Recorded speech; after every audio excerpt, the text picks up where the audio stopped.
அன்பு நண்பர்களே, மாலை வணக்கம். இதோ நான் கையில் வைத்துக்கொண்டிருக்கும் நித்திய கல்யாணிங்கிற மருத்துவ பூ. இதன் பெயர் சுடுகாட்டுப்பூ என்று கூட பூ அழைப்பார்கள். இது சர்க்கரை வியாதிக்கு மிகவும் சிறந்தது. நண்பர்களே, மாலை வணக்கம்.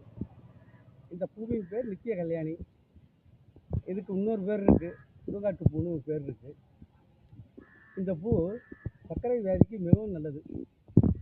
வாரம் 2 தடவை மட்டும் வெறும் 5 பூக்கள், ஜஸ்ட் 5 பூ, 5 பூக்கள் இதை கழுவி தண்ணியில் கொதிக்க வச்சு சாப்பிடுங்க. சர்க்கரை வியாதி நன்கு குறையும்.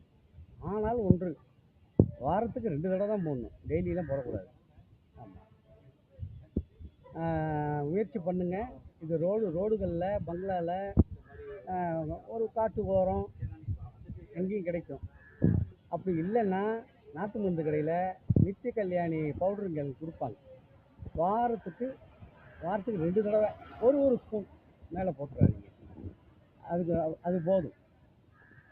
ஓகே, நன்றி நண்பர்களே, நன்றி.